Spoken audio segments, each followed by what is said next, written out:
Shalom Bapak Ibu sekalian. Jadi sama seperti yang tadi saya katakan, banyak orang-orang yang belum percaya kepada Yesus berkata, kok bisa ya Tuhannya orang Kristen itu turun ke dunia. Masalahnya ya bukan Allah menjadi manusia. Tapi masalahnya adalah apakah ada manusia yang bisa jadi Tuhan? Kan enggak ada. Kan enggak mungkin. Ada manusia yang bisa jadi Tuhan? Enggak ada. Jadi wajar kalau Tuhan jadi manusia. Karena dia Tuhan.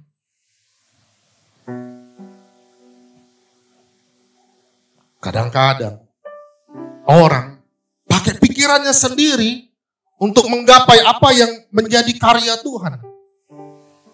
Tapi sebenarnya manusia tidak mungkin bisa gapai rencana dan karya Tuhan atas hidup manusia. Saya mau buka khotbah siang hari ini dari satu ayat dari 1 Yohanes pasal 4. 1 Yohanes pasal 4 ayat yang ke-8. 1 Yohanes pasal 4 ayat yang ke-8 saya ambil. Ya, mari kita baca bersama-sama 1, 2, iya. Barang siapa tidak mengasihi, ia tidak mengenal Allah, sebab Allah adalah kasih. Yuk kita ulangi kalimat yang paling akhir. Mulai dari kata sebab. 1, 2, iya. Sebab Allah adalah kasih. Kurang serentak. Satu kali lagi. 1, 2, iya. Oke, yang belum makan sarapan pagi tadi jangan ditunjukin. Yuk ulang satu kali lagi. 1, 2, 3. Sebab Allah adalah kasih. Allah adalah kasih. Bukan Allah memiliki kasih, tapi Allah adalah kasih. Maksudnya apa? Berapa jumlah penduduk di dunia? Ada yang tahu? Saat ini? 6 miliar. Jadi kalau dibagi satu-satu, kira-kira cukup enggak? Bisa habis enggak? Apalagi dibagi satu-satu tiap hari. Tapi masalahnya, Allah itu memiliki kasih atau Allah adalah kasih. Kalau Allah memiliki kasih, maka kasih itu akan ada habis. Tapi karena Allah adalah kasih, maka kasihnya itu tidak akan ada habisnya. Amin? Ngerti maksud saya? Coba bayangkan ini. Kalau misalnya, ini kalau misal, 1 menit saja dia tidak mengasihi. Artinya apa? Artinya dia 1 menit tidak jadi Allah kan? Betul? Tapi mungkin tidak dia tidak jadi Allah? Tidak mungkin. Artinya dia tidak mungkin tidak mengasihi. Artinya dia tidak mungkin tidak mengasihi saya dan Anda. Artinya apa? Artinya kasihnya itu tiada akan habis-habisnya dalam hidup kita. Amin? Tepuk tangan bagi dia. Tangkap pesan ini bahwa Allah adalah kasih. Allah yang adalah kasih itu tidak akan pernah berhenti mengasihi saya dan Anda. Allah yang adalah kasih itu tidak akan pernah berhenti mengasihi kita. Tidak peduli dengan kegagalan kita, tidak peduli dengan dosa kita, tidak akan pernah berhenti dia mengasihi saya dan Anda. Manusia boleh menolak dikasihinya, tapi dia tidak akan pernah berhenti untuk mengasihi kita. Ya. Bayangkan saja tadi saya bilang, kalau dia berhenti mengasihi 1 menit saja, Artinya apa? Artinya dia berhenti jadi Allah. Karena kan Allah adalah kasih. Tapi masalahnya, mungkinkah dia berhenti 1 menit saja untuk tidak mengasihi? Kalau dia lakukan itu, berarti dia bukan lagi Allah adalah kasih. Tapi karena dia adalah Allah yang adalah kasih, maka dia tidak pernah berhenti mengasihi kita. Amin. Karena inilah kita menyembah dia. Karena inilah kita jadi tahu, kita punya alasan yang kuat untuk menyembah dia. Karena dia adalah kasih. Jadi alasan saya dan Anda melayani dia, ada di tempat ini, beribadah kepada dia, karena dia adalah kasih. Karena dia sudah turun dari sorga yang mulia untuk kita, orang berdosa. Karena dia sudah turun ke dunia, lahir di dalam palungan, beralaskan lampin. Tidak ada tempat bagi dia. Kamar demi kamar, diketuk-ketuk rumah demi rumah, tidak ada yang menerima dia. Semua menolak dia. Pernahkah kita pikirkan ini? Apakah cuma dari tahun ke tahun kita dengar berita Natal, kita lewati bulan Desember, tapi kita tidak mengerti makna dari Natal itu sendiri. Makna dari Yesus datang ke dunia. Kenapa dia datang ke dunia yang penuh dengan dosa? Kenapa dia mau rela turun dari sorga yang mulia untuk kita orang berdosa? Itu tidak pernah bisa dipahami oleh dunia. Maka dunia menolak dia. Berita Natal tidaklah menjadi spesial kalau kita tidak mengerti pribadi dia yang adalah kasih itu. Penyembahan-penyembahan kita ibarat zombie-zombie yang berdiri di depan ini, lalu melayani Tuhan tapi tidak pernah mengerti kenapa dia melayani Tuhan. Dia melayani tapi dia tidak ngerti kenapa saya ada di depan ini, kenapa saya melayani Tuhan. Lalu dia tidak ngerti untuk apa dia lakukan ini semua. Maafkan saya berkata, kita kadang-kadang di atas mimbar ini, atau di atas tempat kita berdiri, kita menyembah Tuhan. Tapi kita tidak ngerti kenapa kita menyembah dia. Kayak zombie-zombie yang melakukan sesuatu, tapi tidak ngerti kenapa kita lakukan itu. Waktu kita ngerti bahwa hidup kita itu adalah penyembahan. Hidup kita itu adalah worship-nya Tuhan. Apapun yang kita kerjakan kepada Tuhan, bukan kepada manusia. Itulah worship yang sejati. Kenapa kita menyembah dia? Karena dia adalah kasih. Karena dia sudah mengasihi saya dan Anda. Dan kasihnya itu tiada pernah berhenti. Dan tidak bisa berhenti. Karena itulah kita mengasihi dia. Karena itulah kita menyembah dia. Kapan kita bisa memberikan yang terbaik? Waktu kita mengerti bahwa Allah adalah kasih. Waktu kita bekerja, dimanapun pekerjaan kita. Entah kita sebagai seorang pelajar, entah kita sebagai seorang mahasiswa, entah kita sebagai seorang guru, entah kita sebagai seorang dosen, entah kita sebagai pengusaha, entah kita sebagai pelayan Tuhan. Kita mampu memberikan yang terbaik. Waktu kita datang menyembah dia. Waktu kita ngerti kenapa dia mau mengasihi kita. Itulah alasan terkuat, motivasi terkuat.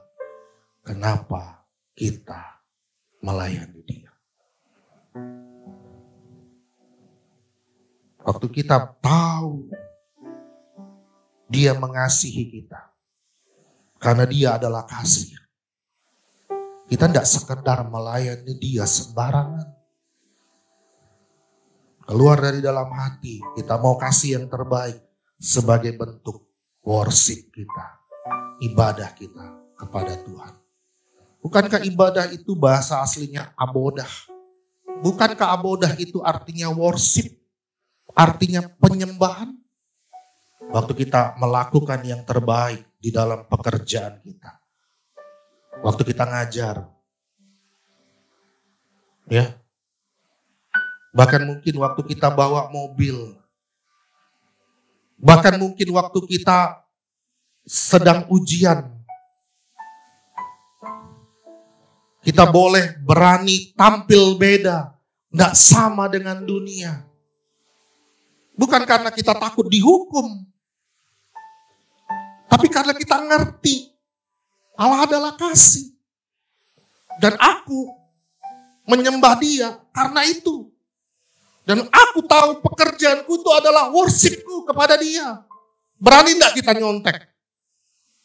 Berani enggak kita ngepek? Enggak berani. Bukan karena takut dihukum. Tapi karena kita ngerti. Ini adalah abodah. Inilah worship.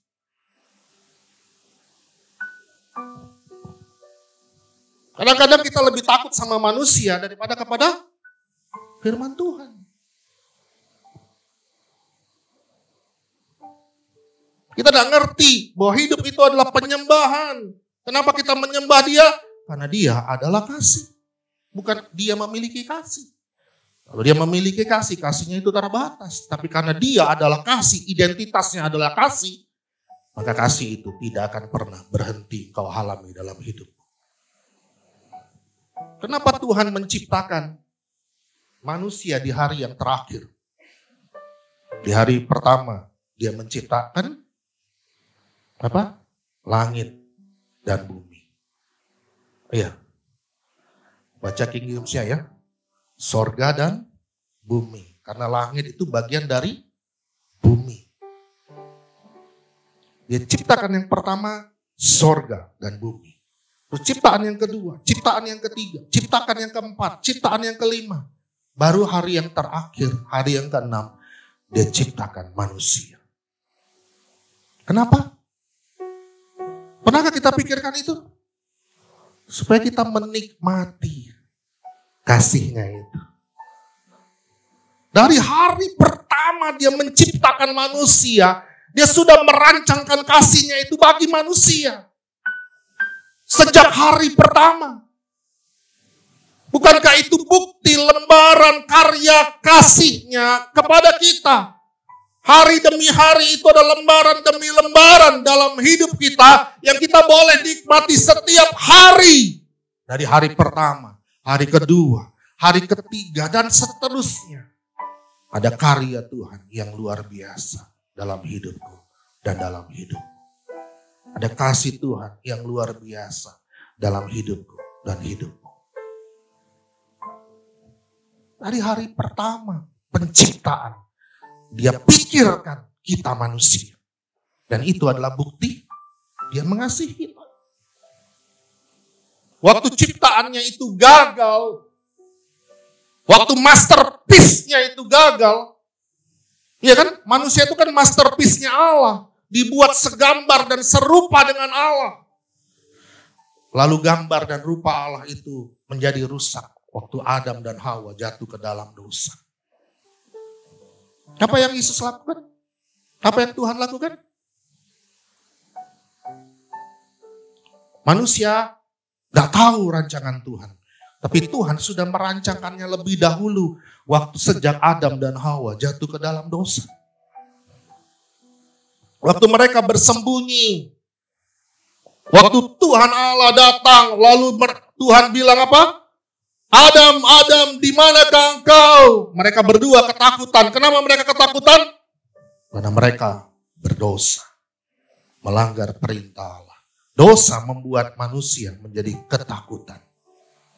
Tapi apa yang dilakukan Allah? Dia ambil seekor anak domba. Dia sembelih. Ada darah yang dicurahkan. Lalu diambil kulit domba itu. Kemudian ditutupi dikalungkan, diselimuti Adam dan Hawa dengan kulit domba itu. Bukankah itu gambaran tentang Yesus yang mati di atas kayu salib, darahnya tercurah bagi kita untuk menutupi segala dosa saya dan Anda. Sejak manusia jatuh ke dalam dosa, Allah sudah merancangkan itu lebih dari ribuan tahun sebelum Yesus lahir ke dunia ini. Tuh. Tapi masalahnya sejak pertama memang manusia itu pengen dengan kekuatannya sendiri, pengen dengan kemampuannya sendiri. Termasuk berusaha untuk menutupi dosa dan pelanggaran. Sebelum Allah datang, cari Adam dan Hawa, apa yang dilakukan manusia? Mereka cari pohon ara, lalu mereka ambil daun ara untuk tutupi dosa mereka. Untuk tutupi tubuh mereka yang sudah melanggar perintah Allah. Pohon ara itu bicara apa? Bicara tentang perbuatan manusia, bicara tentang kekuatan manusia. Apakah pohon ara itu bisa tutupi dosa manusia? Nggak bisa. Kita butuh Yesus. Apakah perbuatan manusia itu bisa tutupi dosa kita? Tidak. Karena itulah kita butuh Yesus datang ke dalam dunia. Ada darah yang dicurahkan. Bagi orang Yahudi, tiap kali dosa, tiap kali itu juga ada darah yang dicurahkan. Tiap kali itu juga ada korban yang disembelih, yang dipersembahkan. Bukan cuma setahun sekali. Tiap kali manusia itu berdosa. Bisa enggak kalau tiap kali kita berdosa kita sembelih? Berapa uang yang harus kita sediakan untuk membayar hutang dosa kita? Hah? Itulah Taurat. Tapi puji Tuhan, dia lahir ke dunia ini. Dia membuktikan bahwa Allah itu benar-benar adalah kasih. Lalu dia rela mati di atas kayu salib bagi kita. Darahnya tercurah satu kali untuk selama-lamanya bagi kita orang berdosa. Hal ini tidak pernah bisa dimengerti oleh dunia. Tapi itu yang Allah kerjakan karena Allah adalah kasih.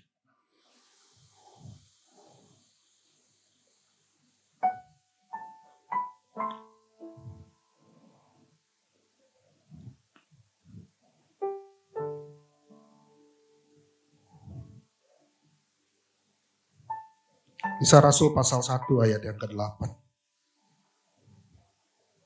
Sebelum baca itu, coba pikirkan ini. Siapa yang pertama kali dengar berita kabar baik itu? Bahwa Yesus mau lahir ke dalam dunia? Para gembala. Tahu pekerjaan gembala? Tahu di mana gembala tinggal? Ya? Bukan di dalam rumah. Atapnya langit, alasnya jerami. Bagi orang-orang Yahudi waktu itu gembala adalah profesi yang paling hina.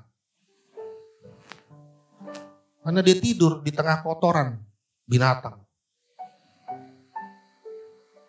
Jadi mereka adalah manusia yang starta hidupnya paling rendah. Coba ikuti saya, paling rendah.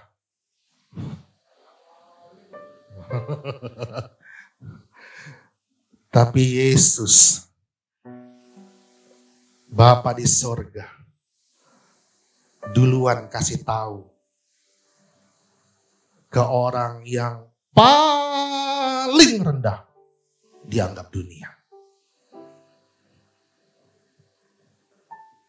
Sorga pilih pribadi starta yang paling rendah untuk dengar berita kabar baik itu.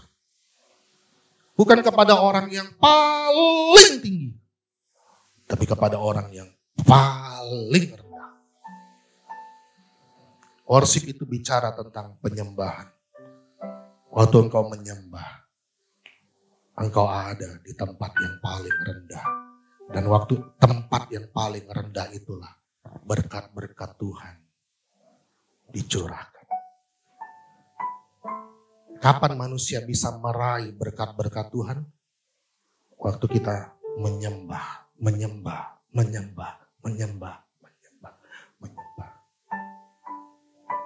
Menyembah itu tidak pernah gini.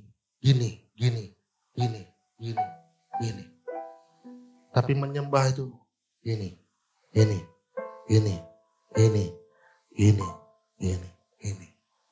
Air itu selalu jatuh ke tempat yang paling rendah.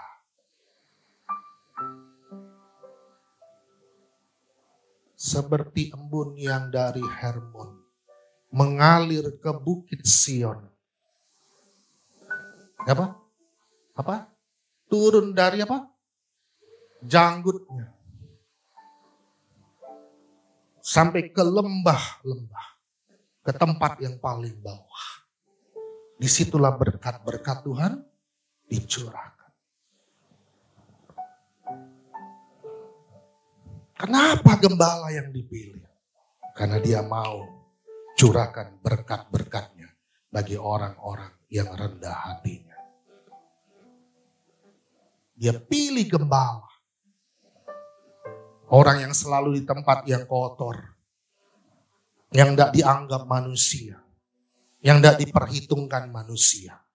Tapi justru Tuhan perhitungkan untuk dengar kabar baik itu. Bukankah tempat yang paling kotor itu saya dan Anda? Bukankah tempat yang paling kotor itu saya dan Anda? Kenapa saya bilang tempat yang paling kotor itu saya dan Anda? Karena apa? Karena bukankah hari ini dia ada di dalam kita? Berarti kita adalah orang yang paling kotor dan paling hina. Tapi orang yang paling kotor dan paling hina seperti saya, disitulah dia lahir. Disitulah dia sampaikan kabar baik itu bagi dunia.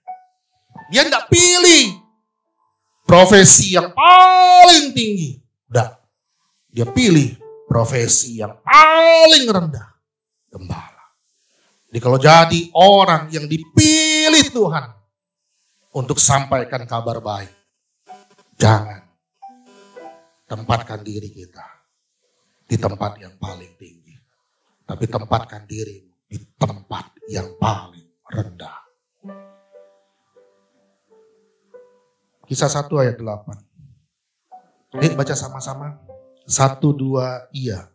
Tetapi kamu akan menerima kuasa kalau Roh Kudus turun ke atas kamu. Kita berhenti sampai situ. Tetapi kamu akan menerima kuasa kalau Roh Kudus turun ke atas kamu. Kamu akan menerima kuasa. Kuasa apa? Kuasa apa? Kuasa apa? Coba baca Yohanes 1 ayat 12. Yohanes pasal 1 ayat 12. Ayo baca sama-sama 1, 2, iya. Tetapi semua orang yang menerimanya diberinya apa? Kuasa supaya apa? Supaya menjadi anak-anak Allah. Jadi kuasa yang diberikan itu adalah kuasa sebagai anak-anak Allah. Ngerti? Kuasa yang ada pada Allah itu. Kuasa itu diberikan kepada kita, anak-anaknya. Makanya kita berbeda dengan dunia ini. Kapan kita berbeda? Waktu kita mengerti bahwa Dia adalah kasih. Waktu kita mengerti karena Dia adalah kasih. Waktu itu juga kita worship, kita abodah, kita menyembah Dia.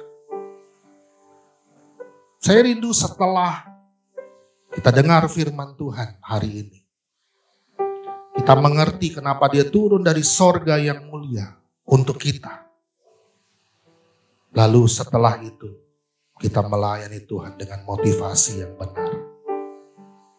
Aboda, worship. Kita yang tidak layak, jadi layak untuk melayani dia. Ya. Jadi kita tahu kasih yang terbaik sama Tuhan. Karena itu worship kita. Ya, bukan karena kita mau diberkati Tuhan, bukan. Jangan jadikan transaksional. Ya, saya mau melayani Tuhan supaya saya diberkati Tuhan. Jadi motivasinya berkat dong. Supaya diberkati. Transaksional itu. Padahal Tuhan tidak transaksional dengan kita. Dia mengasihi saya dan Anda karena dia Allah yang adalah kasih. Dia terima kita apa adanya. Bukan ada apanya. Dia terima kita bukan karena kita sempurna. Tapi dia terima kita karena kita berdosa dan hina.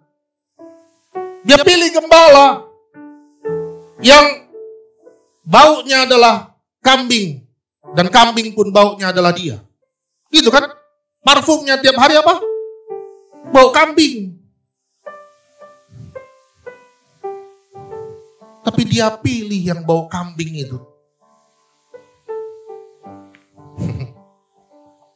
Kenapa dia tidak pilih yang lain? Dia pilih saya dan Anda. Yang bau itu. Kan dia ada di dalam kita sekarang. Pikirkan ini sehingga kita boleh ngerti. Kita tidak jadi zombie di depan ini. Kita tidak jadi zombie waktu kita melayani Tuhan dimanapun profesi pekerjaan kita. Karena kita ngerti. Hidup adalah penyembahan.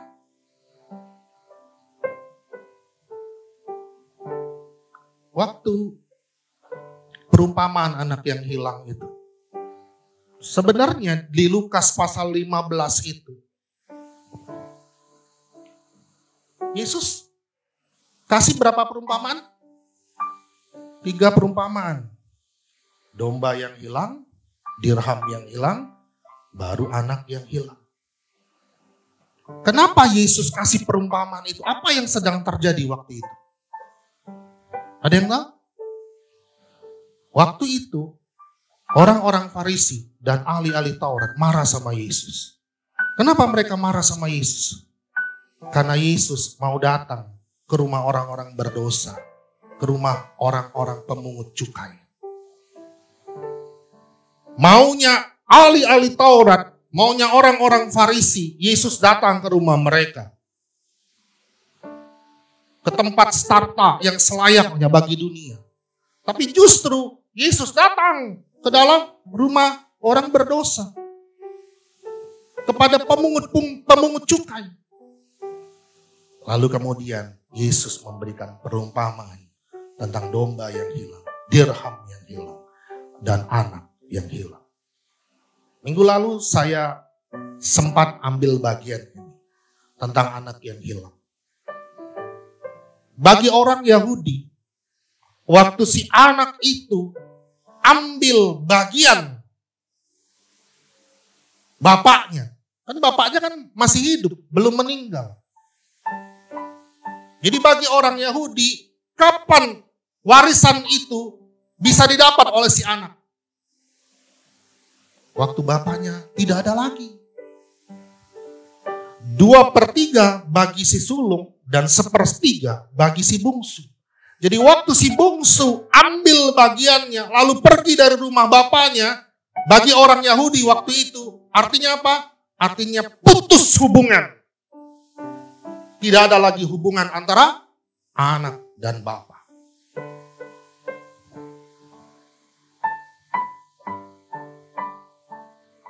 Bagi orang Yahudi, tinggal bersama dengan babi-babi dan kemudian mau makan ampas, makanan babi.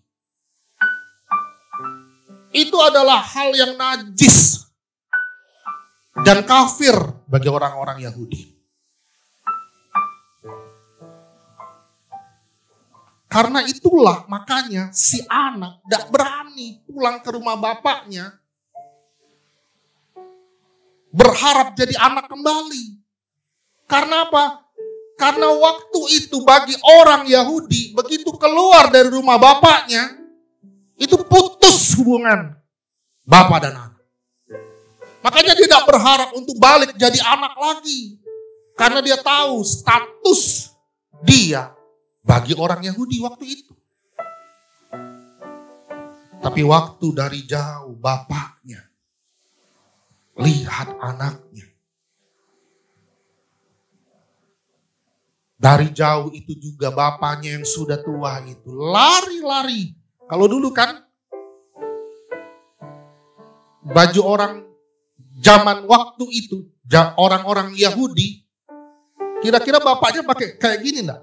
Pakai jeans, ada jeans zaman dulu? Nah, apa? Jubah klewer-klewer itu. Lari dia. Wah, jemput anaknya. Senang dia. Bagi orang Yahudi, bagi adat istiadat Yahudi itu memalukan. Tapi si bapak yang tidak peduli apa kata orang. Dia lari jemput anaknya. Lalu dia peluk anaknya. Bukan cuma sampai di situ. Dia panggil apa? Hamba-hambanya. Suruh ambil apa? Jubah. Lalu apa? Dia apain jubah itu? Kalungkan bagi anak. Jubah itu bicara tentang apa? Bicara tentang pengampunan. Yang pertama yang dia lakukan, yang pertama yang bapak lakukan setelah peluk anaknya, dia kasih jubah. Artinya apa? Dia ampuni. Artinya apa? Dia lupakan segala yang ada. Bukankah itu Bapa kita di sorga? Tuhan selalu ampuni dan lupakan yang sudah. Nyatakan ingat salahku. Tuhan selalu ampuni. Ayo nyanyi lagu ini. Tuhan selalu ampuni dan lupakan yang sudah. Takkan ingat salahku. Tuhan selalu ampuni. Kelihatan semua tidak lulus sekolah minggu. Termasuk yang main musik. Jubah itu tanda pengampunan. Dia ampuni anaknya yang sudah keluar dari rumah bapaknya. Nggak cukup sampai di situ. Dia kasih apa? Cincin. Apa arti cincin? Cincin itu kuasa. Kuasa apa? Kuasa Yohanes 1 ayat 12 ini. Jadi anak-anaknya. Dia ampuni, dia kasih kuasa. Setelah itu apa? Dia kasih apa? Lukas pasal 15, kasut. Kasut itu tanda apa? Tanda saksi-saksinya Allah. Jadi kita tuh harus jadi saksi-saksinya Allah. Coba perhatikan. Ya. Yang terakhir. Apa? Pesta. Wow. Jadi ayahnya lari, peluk dia, rangkul dia, cium dia, lalu kasih apa? Yang kedua, jubah, cincin, kasut, pesta. Berapa? Angka berapa? Angka apa ini? 5. Itulah bicara tentang kasih Tuhan yang sempurna. 5 itu angka kasih karunia. Kasih Allah yang sempurna itu. Bukankah kita hari-hari ini terima itu? Dirangkul, dipeluk Bapa, dikasih jubah, diampuni kan? Terus apa? Dikasih cincin, diangkat jadi anak-anaknya.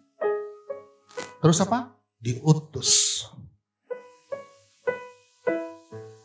Lalu yang terakhir, pesta. Kapan pesta itu? Kapan glorify itu? Waktu Tuhan turun ke dunia, angkat kita, anak-anaknya, ke surga. Makanya saya percaya apa yang dikatakan Wahyu itu. Jumlahnya sangat banyak. Dan jumlah sangat banyak itu bicara tentang apa? Bicara semua orang yang percaya kepada Dia.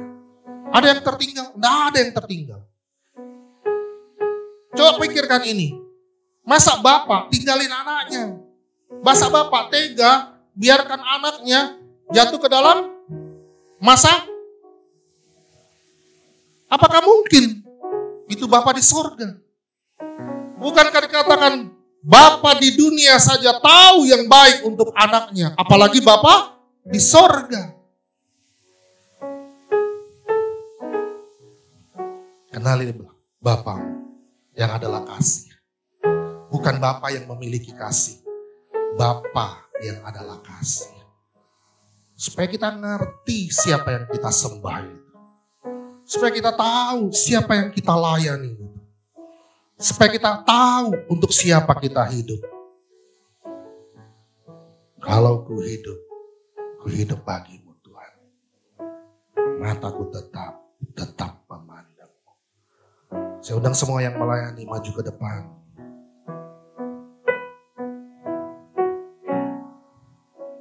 Kalau ku hidup bagimu. Hatiku tetap menyembahmu. Dunia tak bisa menjauhkanku dari kasih-Mu. Mari kita semua bangkit berdiri. Selama ku hidup bagimu. Ku hidup bagimu, mataku tetap memandangmu. Dunia tak bisa menjauhkanku dari kasih-Mu. Bapak Ibu sekalian, waktu gereja ini tidak ada, saya bertanya-tanya sama Tuhan. Tuhan, maafkan saya Tuhan. Saya bicara sama Tuhan. Tuhan, maafkan saya kalau saya tidak peka Tuhan memanggil saya. Tapi memang benar, saya tidak rasa ada panggilan itu untuk jadi gembala. Ada beberapa orang yang kenal saya sejak kecil, yang tahu saya sejak kecil. Saya pernah juga cerita ke beberapa orang. Dari sejak SD, sampai SMA, sampai kuliah, nilai agama saya tidak pernah 9. 10 semua maksudnya. Semua guru agama dari SD bilang, apa? Kamu calon pendeta. Tapi saya tidak mimpi.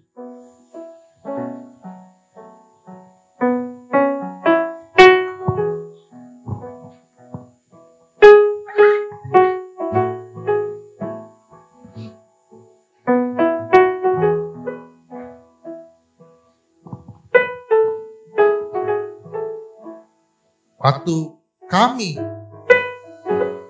sama-sama dalam sebuah camp kepemimpinan mahasiswa waktu itu. Di kami mewakili Palembang, ketemu dengan semua mahasiswa di seluruh Indonesia, bikin nasi, lalu ada camp kepemimpinan. Saya ingat benar waktu itu. Waktu altar call, dipanggil semua yang mau menyerahkan dirinya bagi Tuhan. Lalu saya maju. Bu Gembala juga seingat saya maju. Kami maju. Lalu orang-orang waktu itu hamba-hamba Tuhan yang memang lama doain kami itu bersorak luar biasa. Karena dipikirnya kami mau jadi hamba Tuhan. Jadi pendeta, mahasiswa. Jadi biasanya kan setelah altar call kan ada konseling. Terus dikonselinglah saya.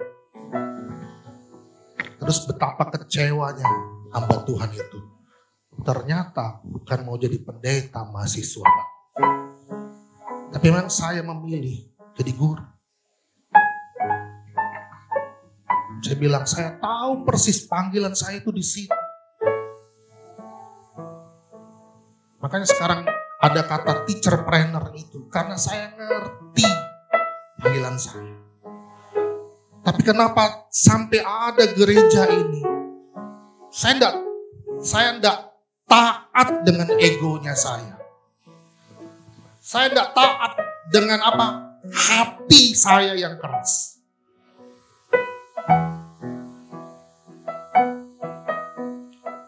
Tapi saya ngerti dia adalah kasih. Dan saya tidak sanggup tidak mengasihi dia. Tidak sanggup untuk tidak menyembah dia. Karena saya tahu dia tidak pernah berhenti mengasihi saya dan keluarga kami. Ada anak-anak kami. Ada anak kami yang paling bungsu di tempat ini. Orang di luar bilang, wajarlah bapak mamanya pintar. Jadi anak-anaknya semua boleh dapat beasiswa. Terus saya bilang, ada kok lebih hebat dari kami. Tapi tidak semua anak-anaknya boleh bisa dapat itu. Tapi itu bukti Tuhan pelihara kami. Waktu kami jatuh, waktu kami orang lihat seperti orang yang gagal. Tidak kayak dulu lagi. Ada orang-orang yang melecehkan kami. Ada orang-orang yang sepertinya menubuatkan tentang kami. Seperti kami itu tidak bisa apa-apa. Lalu dalam hati saya bilang benar kami tidak bisa apa-apa. Dari dulu. Tapi kami bisa berdiri hari ini. Seperti hari ini kami berdiri. Itu karena kasih Tuhan. Banyak orang yang pergi dari kami. Tinggalkan kami. Seperti hendak ngomong, habislah itu Pak Yu. Habislah keluarga itu. Tapi tidak habis kasihnya Tuhan bagi kami. Apa yang saya mau sombongkan dalam dunia ini? Saya juga lahir dari keluarga yang tidak ada apa-apanya. Dari orang tua yang tidak ada apa-apanya. Dari papa mama yang tidak tamat SD. Lalu kami semua bisa jadi sarjana. Lalu anak-anak kami semua jadi orang-orang yang berhasil dan mau melayani Tuhan. Dengan segala keterbatasan kami. Gereja ini bukan tentang kami yang gagal. Gereja ini tentang Yesus yang tidak pernah gagal. Gereja ini bukan milik kami. Gereja ini milik Tuhan.